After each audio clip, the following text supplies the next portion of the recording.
Di ruang yang hening, di dada yang bising, nama dilafazkan, luka pun datang menggiring.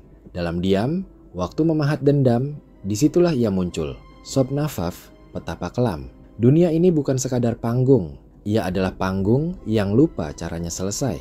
Di ujung lembah Arat Nasun, kabut tak pernah benar-benar pergi. Ia diam di sela-sela napas, mengintip dari kerutan dahi orang-orang yang menggantungkan hidup pada jimat dan janji kabur dari alam lain. Di negeri itu, realitas bukan hanya yang tampak, tapi juga yang disembunyikan, dipelintir, dan dijual dengan label kesadaran tinggi. Dan di tengah absurditas yang dijadikan hukum, berdirilah seorang pria yang menolak tunduk pada logika biasa, Sob Nafaf. Ia bukan jelmaan cahaya, bukan inti gelap, bukan pula penyihir. Ia semacam retakan di antara dunia material dan ilusi spiritual, penuh percaya diri, sekaligus terlalu yakin bahwa dunia ini butuh orang seperti dirinya. Namanya terus bergetar dalam doa-doa gelap dan tawa sinis. Ia mengklaim banyak hal, terlalu banyak, dari perang spiritual melawan Kadita, sampai duel gaib dengan Raja Iblis dari Perindavan. Tapi mari lupakan sejenak semua klaim itu. Mari ikut saya menyelami siapa sebenarnya Sob Nafaf di balik kacamata hitam dan brosur tantangan. Dalam absurditas dunia ini, menurut Albert Camus, satu-satunya pertanyaan serius dalam tanda tanya adalah apakah hidup ini layak dijalani. Dan Sob Nafaf dengan caranya sendiri yang konyol sekaligus membius menjawab, layak jika bisa kau tipu dengan mantra.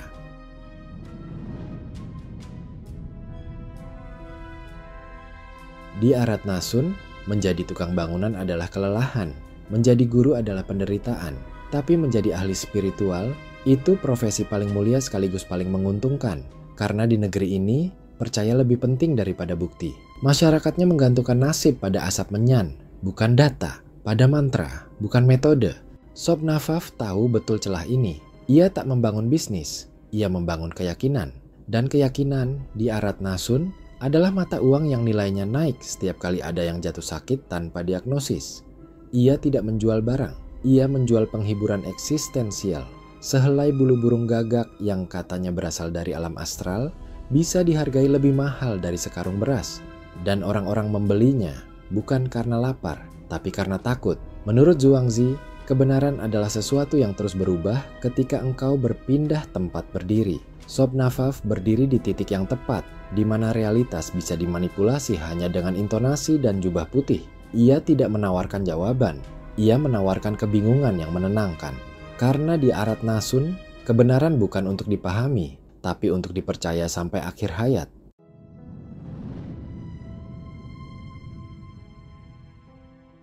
Di atas bukit dengan tanah yang tidak pernah kering dari air bunga, berdirilah sebuah tempat yang menamakan dirinya Padepokan Prajurit Cahaya. Nama yang terdengar sangat norak, yang diproduksi dalam keadaan kesurupan. Tapi jangan tertawa dulu. Karena disinilah banyak jiwa yang tersesat datang mencari petunjuk. Padepokan ini bukan tempat belajar. Ia adalah tempat meyakinkan diri bahwa ketidaktahuan adalah bentuk tertinggi dari pencerahan. Dindingnya penuh simbol, tak dikenal. Murid-muridnya berjalan pelan seperti aktor teater yang kebingungan.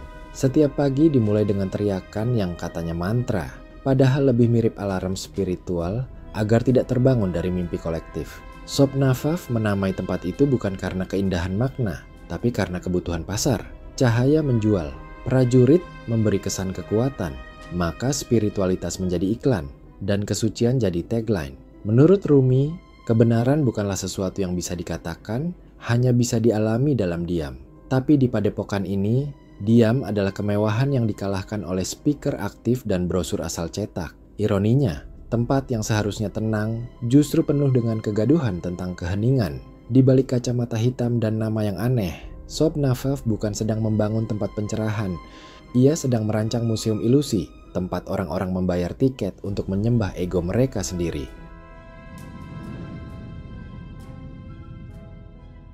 Di Padepokan Prajurit Cahaya, murid-murid tidak diajari membaca kitab. Mereka diajari membaca suara dalam diri yang katanya berasal dari langit. Tapi suara itu seringkali terdengar seperti keinginan pribadi yang dibungkus sebagai wahyu.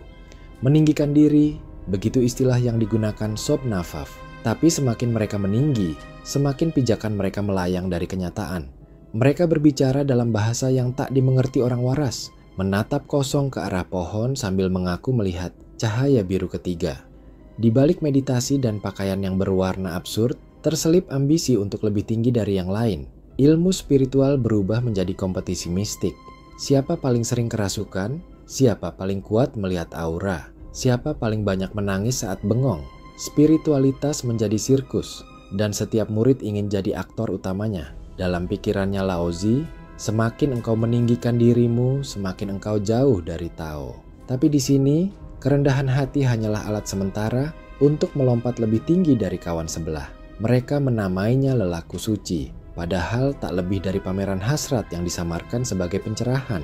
Dan Sob Nafaf, ia duduk di tengah semuanya, tersenyum sambil berkata, lihatlah bagaimana mereka bangkit menuju cahaya. Padahal yang ia lihat sebenarnya adalah bayangan mereka sendiri yang kian besar di tembok kosong.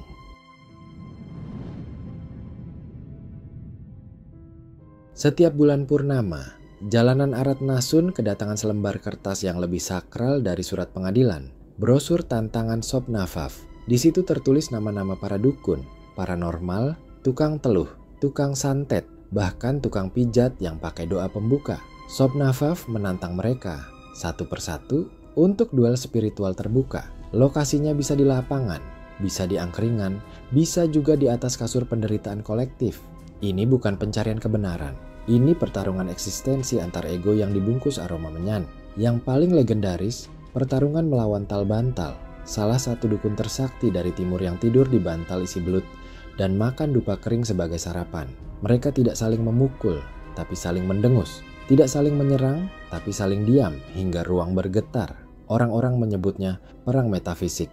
Tapi jika kita jujur, itu hanyalah teater absurd, di mana dua lelaki tua memainkan drama ilusi yang penontonnya terlalu takut untuk tertawa. Kabir pernah menulis, Tuhanmu bukan yang bersembunyi di balik asap dupa, tapi yang kau abaikan saat menciptakan pertunjukan palsu. Tapi di Aratnasun, dupa adalah panggung, dan Tuhan adalah penonton pasif yang dibungkam oleh keyakinan kolektif. Sob Nafaf tidak sedang melawan Tal Bantal, ia sedang melawan keterlupaan. Ia ingin dikenal, disegani, ditakuti, bukan sebagai manusia, tapi sebagai legenda yang dicetak di brosur dan disebarkan oleh rasa takut.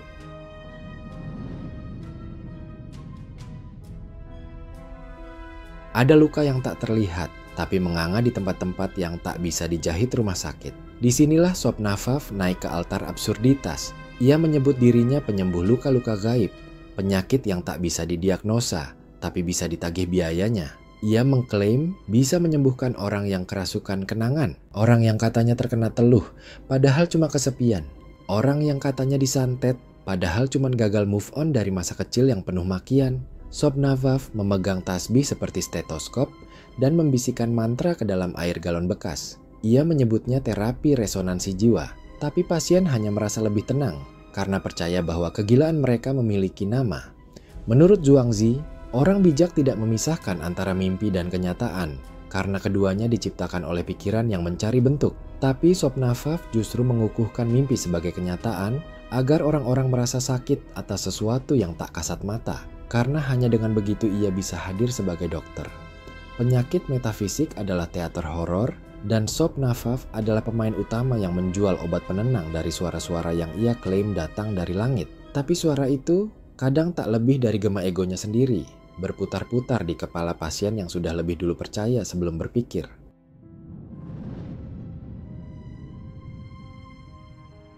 Kadita bukan sekadar nama, ia adalah gaung laut yang tidak pernah jinak, penguasa metafisik dari pantai Natales di Aratnasun, di mana angin tidak bertiup, melainkan berbisik tentang dendam dan sejarah yang hilang ditelan ombak.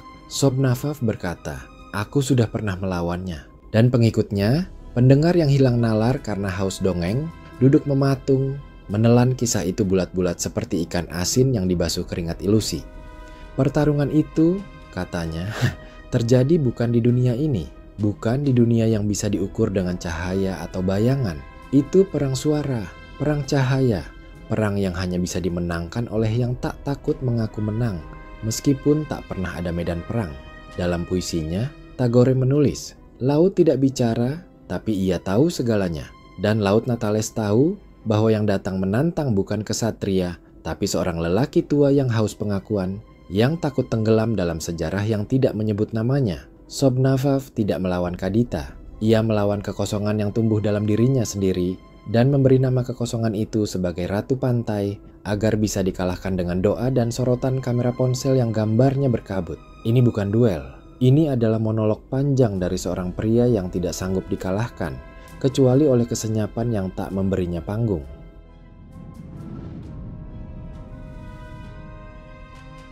Nama Prindavan tidak ada di peta, tapi Sobnafaf mengklaim ia adalah medan perang metafisiknya, tempat Raja Iblis menguasai kerajaannya yang hampa.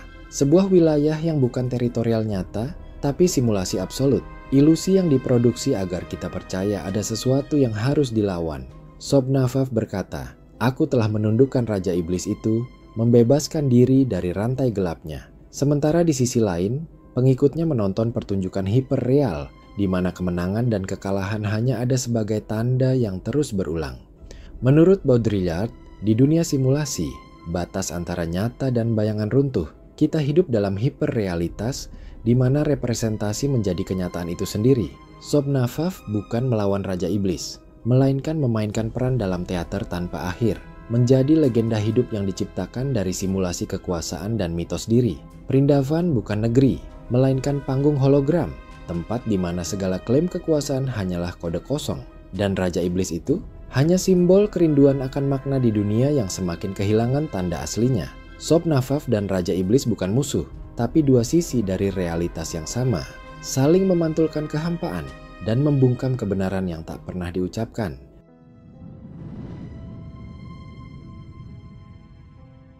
Segitiga Bermuda, namanya saja sudah mencuri napas dan menelan akal sehat dalam keheningan laut yang tak terjamah.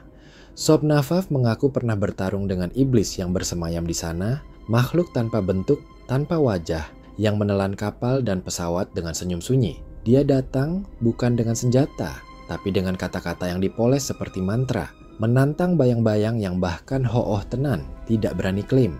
Menurut Foucault, kebenaran adalah konstruksi yang diproduksi oleh sistem kuasa, narasi yang dipilih untuk mengendalikan, membentuk, dan mengarahkan pikiran. Sobnafaf bukan hanya bertarung dengan iblis, tapi juga berperan sebagai penulis naskah kebenaran alternatif yang diceritakan ulang oleh pengikutnya.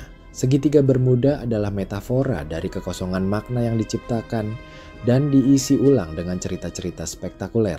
Sobnafaf mengisi kekosongan itu dengan narasi pertarungan sakral, memberi ilusi kekuasaan di tengah dunia yang semakin kehilangan arah. Yang sesungguhnya terjadi, ia bertarung dengan bayangan kekuasaannya sendiri, dan di sana, di gelombang yang tidak terlihat, Sobnafaf menari di tepi kehampaan, memainkan sandiwara yang membius para pengikutnya agar tetap percaya, meskipun yang mereka hadapi hanyalah refleksi dari kerinduan akan legenda.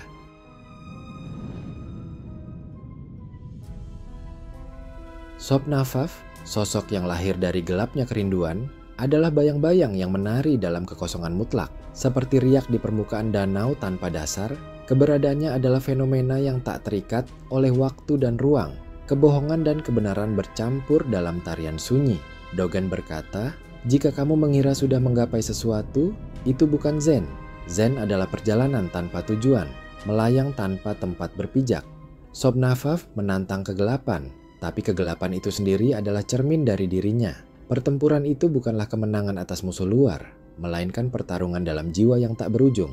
Padepokan Prajurit Cahaya, nama yang norak tapi penuh ironi. Tempat di mana murid-murid belajar meninggikan diri, padahal mereka semua terperangkap dalam lingkaran hasrat dan ketakutan. Sobnafaf bukan pahlawan atau penipu, melainkan simbol hilangnya nalar yang berbalut mistik purba, suci dan bejat bercampur jadi satu paradoks yang menyesakkan. Akhirnya, ia berdiri di panggung aneh ini dengan klaim dan tantangan yang tak pernah benar-benar berujung. Karena, seperti kata Dogen, legenda sejati bukan soal mengalahkan sesuatu, melainkan menyadari kekosongan diri dan melepaskan ilusi kemenangan. Sobnafaf datang sebagai mitos yang sempit, menjual cahaya dari lubang yang lalu pergi, tak pernah pamit, meninggalkan kepercayaan yang ia rakit. Saudara-saudaraku yang baik hati yang menonton video yang ini, tunggu videonya Bos Afan yang selanjutnya. Tentang Bos Afan, insya Allah memberikan cara-cara dan doa-doanya. Ya, kalau panjenengan berminat, ingin memiliki kekuatan asli mata sakti, tunggu video yang selanjutnya hanya di channel ini ya. Terima kasih. Wassalamualaikum warahmatullahi wabarakatuh.